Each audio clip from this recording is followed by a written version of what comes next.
जैसे मैं बताऊं पर्सनली, मेरा ये चौथा प्रयास था। पिछले 3 प्रयासों में मेरा प्री भी नहीं हुआ था। यूपीपीसीएस की तैयारी करने में मैक्सिमम कितना समय एक सीरियस छात्र यदि दे दें तो उसका सिलेक्शन निश्चित है? आप सर जानना चाहेंगे कि प्रारंभिक परीक्षा के लिए जो स्टैंडर्ड्स बुक हैं, इनके अलावा बच्चे और कौन सी बुक पढ़ सकते हैं जो आपने? नमस्कार दोस्तों, यूपीपीएससी डेली न्यूज में आप सभी लोग का स्वागत है। दोस्तों, हमारे सामने विशाल गुप्ता सर बैठे हैं, जिनका यूपीपीसीएस में 49वीं रैंक पे डिप्टी एसपी के पद पे चयन हुआ है। सबसे पहले तो यूपीपीएससी डेली न्यूज परिवार तरफ से सर को बहुत ढेर सारी बधाई और शुभकामनाएं देते हैं। थैंक यू सर, बहुत बहुत धन्यवाद। सर जानना चाहेंगे आपका जो एजुकेशनल बैकग्राउंड है वो क्या है? जी, मेरी जो पूरी शिक्षा है 12th तक की, वो पूरी हिंदी मीडियम में हुई है। मैं गृह जनपद मेरा हरदोई है और मैंने अपनी 10वीं 12वीं वहीं से आदर्श राष्ट्रीय इंटर कॉलेज है, वहाँ से पूर्ण की है मैथमेटिक्स के साथ में। अच्छा। और उसके उपरांत मैंने बीएससी किया है जेएफ कॉलेज शाहजहाँपुर से, जो बरेली यूनिवर्सिटी से संबद्ध है। अच्छा। और उसके उपरांत मैंने एमए किया है हिंदी में। तो ये मेरी सच्ची एजुकेशन है जी। अच्छा। सर आपका ये कौन सा मेंस के लिए अटेम्प्ट था, कौन सा इंटरव्यू के लिए अटेम्प्ट? जी, ये मेरा पहला ही मेंस था और पहला ही इंटरव्यू था। अच्छा। सर कब आपने सोचा कि आपको सिविल सर्विस की तैयारी में जाना? आपने किसको देख करके मोटिवेट हुए थे अपने जीवन में कि आपको सिविल सर्विस की ही तैयारी करनी है? जी, मैंने जो है लगभग 2018-19 के आसपास से, 2019 से ही मैं कहूँगा कि जब मेरी एमए पूर्ण हुई थी, उसके उपरांत से मैंने इस तैयारी में अपना रुझान शुरू किया और सक्रिय रूप से तैयारी शुरू करी। और जहाँ तक सिविल सेवा में आने का जो एक मोटिवेशन था, वो एक जो हम मध्यवर्गीय लोग होते हैं, उनका एक मोटिवेशन यही होता है कि अपने आप को एक बेहतर जीवन देना और अपने परिवार को एक अच्छा स्तर प्रदान करना। सबसे बड़ा मोटिवेशन तो यही था। दूसरा मोटिवेशन एक ये भी होता है कि आप अपने ज्ञान और अपनी क्षमताओं से सोसाइटी को कुछ दे पाएँ। जो भी छात्र तैयारी करना चाह रहे हैं सिविल सर्विस में, आप सभी लोगों के लिए है शानदार मौका। पीडब्ल्यू यूपीपीएससी वाला और पीडब्ल्यू बीपीएससी वाला का सबसे बड़ा ऑफर यानी प्रतिज्ञा दिवस आ गया है। इस प्रतिज्ञा दिवस में पीडब्ल्यू यूपीपीएससी वाला और पीडब्ल्यू बीपीएससी वाला दे रहा है सबसे ज़्यादा डिस्काउंट। पीडब्ल्यू यूपीपीएससी वाला पे आप सभी लोग को 92% तक का डिस्काउंट मिल रहा है और साथ ही में पीडब्ल्यू बीपीएससी वाला के बैचेस पे 79% तक का डिस्काउंट मिल रहा है। इन बैचेस में आप सभी लोग को प्राप्त क्या होगा? Live classes, daily practice paper, daily mains practice, class notes, full length test, PYQ analysis और भी बहुत कुछ, वो भी अफोर्डेबल प्राइस में, वो भी सबसे ज़्यादा डिस्काउंट में। यदि आप यूज करते हैं हमारा कूपन कोड जो कि स्क्रीन पे भी दिख रहा है, डिस्क्रिप्शन बॉक्स में भी दे देंगे, UDN 500, तो आपको मिलेगा और भी बेहतरीन डिस्काउंट।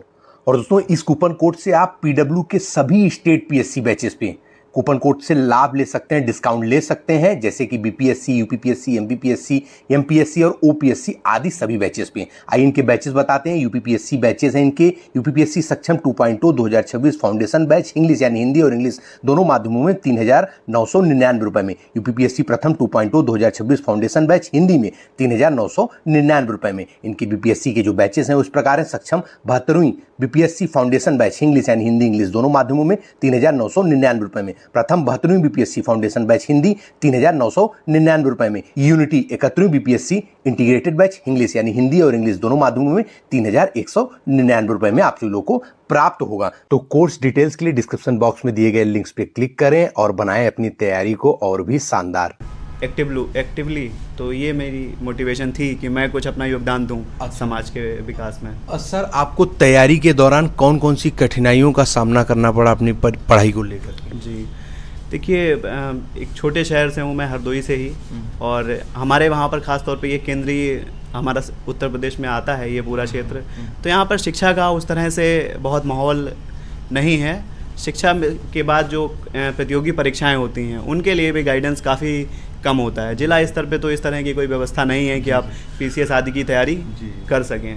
तो शुरू में ये बहुत सारी चुनौतियां थीं, किस तरह से सिलेबस होता है, क्या होता है। शुरू में मुझे याद है, सबसे पहली बार मैंने एक समीक्षा अधिकारी का पेपर दिया तो मैं एक गाइड बुक ले आया था 200 पेज वाली। तो मुझे लगता था ये गाइड बुक से सब आ जाता है। बाद मुझे पता चला नहीं, ऐसा नहीं होता है। हर एक विषय की एक प्रॉपर बुक होती हैं, उनकी एक मानक पुस्तकें हैं, एनसीईआरटीज़ हैं, उनकी अधिक तैयारी है, तब आप उस विषय में पारंगत बन पाते हैं। तो इस तरह से फिर धीरे धीरे मैंने अपनी रणनीति बनाई, जो एनसीईआरटी की पुस्तकें हैं उनसे बेस बनाया, और जो स्टैंडर्ड किताबें हैं सभी जैसे जानते हैं, तो उन सब किताबों को आधार बना के मैंने फिर तैयारी करना चाहेंगे। जब 2018 में आप आए तो आप एक किताब लिए और आपको लगा कि सारी जो है तैयारियां इन्हीं किताब से हमारी हो जाएंगी और परीक्षा हमारा निकल जाएगा। तो ये जो मिथ था ये आपका कब दूर हुआ कि ये सब गलत चीजें हैं, ऐसा नहीं होता, सिर्फ एक हिसाब से सिलेक्शन नहीं होने वाला था? जी जी। और कैसे आपको ये जानकारी जी समझ में जी, आई? वो मैंने एक बस पहला एग्ज़ाम दिया था, तो उसमें तो कुछ होना नहीं था। आज महसूस होता है कि कितना एक नौसखियापन या बचकानापन था कि उस गाइड बुक के भरोसे बस एग्ज़ाम को देना। लेकिन उसके बाद धीरे धीरे जब 2019 में मेरी एमए पूरी हुई और उसी के दौरान मैंने जब तैयारी प्रारंभ की, तो हर विषय की अलग किताबें, जैसे सभी टॉपर्स बताते हैं, राज्य व्यवस्था पॉलिटी के संदर्भ में हो, हिस्ट्री हो, ज्योग्राफी हो, एनसीईआरटीज़ हो, तो हर विषय की विस्तार में किताबें पढ़ना और उनसे जो है करंट की चीज़ों को लिंक करना, इन सब चीज़ों के साथ साथ जो प्रीवियस ईयर के क्वेश्चंस हैं उनके ट्रेंड को समझना, जो मुख्य परीक्षा का सिलेबस होता है उसको एक एक चीज़ को देखना, तो ये सब फिर 19-20 के दौरान। अच्छा, 1 साल का समय लग गया पूरा ये समझने? बिल्कुल बिल्कुल, ये सब 18 के बाद से 19 और 20 मैं कहूँगा मेरी मूलतः जो तैयारी थी पर 19 और 20 की थी। 19-20 के दौरान मैंने पूरी तरह से इसमें लगभग थोड़ी थोड़ी महारत लगभग हासिल कर ली थी इन सब चीज़ों में, कि मैं हर चीज़ से बहुत प्रॉपर जो है वो फैमिलियर हो जाऊँ। जी जी जी। सर जानना चाहेंगे कि आपने जो तैयारी शुरू करी, अपनी कोचिंग करी स्टार्टिंग में, फिर उसके बाद आपने सोशल मीडिया में जैसे यूट्यूब जैसे किसी और संस्था के माध्यम से भी क्या आपने तैयारी की? जी जी, देखिए मैंने 2020 के अक्टूबर-नवंबर तक मैं दिल्ली से वापस आ गया था और फिर मेरी सारी पढ़ाई लगभग 2 साल की मैंने अपने जो है गृह जनपद हरदोई में रह के वहीं पर पूरी मैंने तैयारी करी। इस दौरान मेरा मेन उद्देश्य यही था कि मैं प्रीवियस ईयर की चीज़ों को एनालाइज करते हुए, सारी सेल्फ स्टडी करते हुए, इवन जैसे मेंस का जो कुछ भी था तो मैंने कुछ भी फिर दोबारा ज्वाइन नहीं किया था और वहाँ पर भी कोचिंग एक आधारभूत चीज़ मिल गई थी। लेकिन उसके बाद मैंने सारी तैयारी जो कुछ भी थी सब कुछ 2 वर्ष घर पे ही रह के किया। 2021 की परीक्षाओं में मेरा विश्वास अच्छा था, लेकिन मुझे उस तरह से सफलता नहीं मिल पाई। सर जानना चाहेंगे कि प्रारंभिक परीक्षा के लिए जो स्टैंडर्ड्स बुक हैं, इनके अलावा बच्चे और कौन सी बुक पढ़ सकते हैं जो आपने पढ़ी होंगी? देखिए, प्रारंभिक परीक्षा में आपको कॉन्सेप्ट बनाने के लिए तो आपको मानक पुस्तकें पढ़नी ही हैं, लेकिन केवल कॉन्सेप्ट बनाने से आपके तथ्य क्लियर नहीं होते हैं। मैं इसमें थोड़ा सा सजेस्ट वही करूँगा कि आप पूर्वावलोकन से तथ्य अपने अच्छे कर सकते हैं। जैसे भूगोल वगैरह है, इसमें बहुत चीज़ें फैक्चुअल आती हैं, तो आप उसके लिए मैपिंग का थोड़ा सहारा ले सकते हैं। और तथ्यात्मक चीज़ों में जैसे थोड़ा अगर ज़रूरत आपको पड़े तो आप लूसेंट जैसी चीज़ें भी बहुत यूजफुल हो जाती हैं। जैसे प्राचीन मध्यकाल का इतिहास है, 50-60 पेज में वो शॉर्ट में क्रिस्प पूरा बना देते हैं, आप लास्ट में अच्छा रिवाइज कर सकते हैं। जो भूगोल में जो आपका आर्थिक भूगोल और मानव भूगोल वाला पोर्शन होता है, रिसोर्सेज वगैरह आते हैं, तो वो बहुत हेल्पफुल, उसमें लूसेंट अच्छा रोल प्ले करती है। टेस्ट सीरीज़ के लिए प्रारंभिक परीक्षा में आपने कैसे किया? मैंने पीसीएस के लिए कभी कोई, प्री के लिए कोई टेस्ट सीरीज नहीं दी, मेंस के लिए भी मैंने कभी कोई टेस्ट किसी संस्था में कोई टेस्ट नहीं दिया। और प्री के लिए तो मेरा पर्सनल सुझाव है भी कि टेस्ट की आवश्यकता नहीं है। आप प्रीवियस ईयर के पेपर्स उठा लीजिए, आप उनको अपना 2 घंटे का टाइम बनाइए और एक रणनीति के तहत उनको सॉल्व करिए। देखिए कि किन क्षेत्रों में आप वीक हैं। जैसे कुछ लोग ऐसे होते हैं जो साइंस में वीक होते हैं, उन ज्योग्राफी अच्छी नहीं होती, तो उन पोर्शंस पे बार बार काम करते रहिए। और जो करंट अफेयर्स है, उत्तर प्रदेश स्पेशल की चीज़ें हैं, उनको मतलब बिल्कुल भी इग्नोर मत करिए। मैंने 19-20 में कैजुअल लिया था इनको, तो आप उसको बिल्कुल कैजुअल मत लीजिए। जो स्पेशल चीज़ें हैं उत्तर प्रदेश की, उनको अच्छा कवर करें। एक नहीं 2 बुक अगर मिल जाएँ तो उनसे करें। प्लस जो करंट अफेयर्स है यूपी के लिए, उसके लिए आप काफ़ी सारी अच्छी मैगजीन आती हैं घटना चक्र वगैरह की, तो उसको आप फॉलो कर सकते हैं। सर जानना चाहेंगे कि मेंस के लिए नोट्स बनाते समय हमको किन किन बातों का ध्यान रख के चलना पड़ेगा? जी, देखिए क्या है कि मेंस के लिए जब आप नोट्स बनाएं तो एक चीज़ बहुत अच्छे से ध्यान रखें, उसमें आपको बहुत सारी एक गाथा नहीं लिखनी होती है, थोड़ा संक्षिप्त होना चाहिए।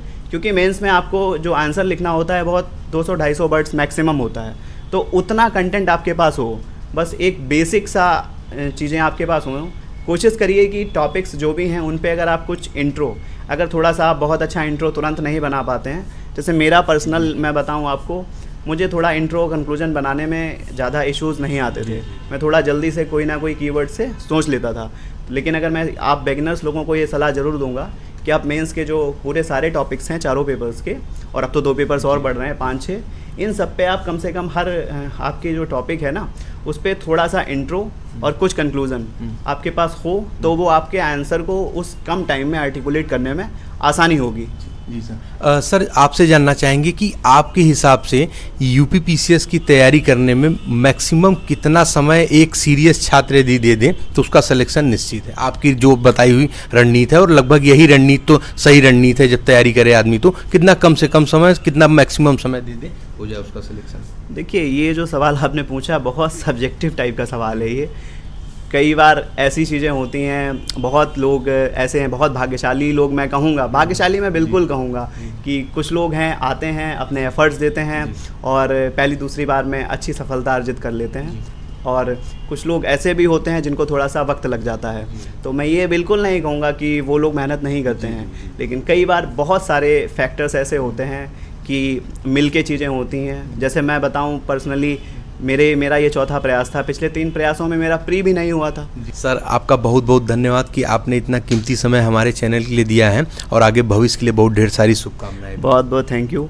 और मैं आपके चैनल के माध्यम से भी सभी व्यूअर्स को भी ये धन्यवाद देना चाहता हूँ कि आप लोग जो हैं एक अच्छा मंच प्रोवाइड करते हैं हम लोगों को, ताकि हम प्रतियोगी छात्रों को अपनी यात्रा के बारे में बता सकें, ताकि नए लोग अच्छा सीख सकें। जी सर, एक प्रश्न हमारा ये भी छूट रहा था कि क्या हमारा channel UPPSC daily news channel follow करते थे न्यूज़ को? जी बिल्कुल बिल्कुल, मैं आपका चैनल फॉलो करता था। काफ़ी ऑथेंटिक खबरें जैसे रिज़ल्ट आदि के बारे में आप बताते रहते थे, तो अच्छा चैनल आपका है। चलिए सर, बहुत बहुत धन्यवाद सर। तो जी हाँ दोस्तों, जो भी चैनल पर नया रहो चैनल को सब्सक्राइब करने के साथ साथ बेल आइकन जरूर प्रेस कर दें, ताकि उत्तर प्रदेश लोक सेवा आयोग और अन्य भर्ती विभाग की तरफ से कोई भी महत्वपूर्ण अपडेट हो आप सभी उसे मिस ना होने पाए। दोस्तों हमारा टेलीग्राम चैनल, जिसका डिस्क्रिप्शन बॉक्स में लिंक दे देंगे, यूपीपीएससी डेली न्यूज़, वहां पर जुड़ जाएंगे अगले वीडियो में। तब तक के लिए जय हिंद, जय भारत, नमस्कार।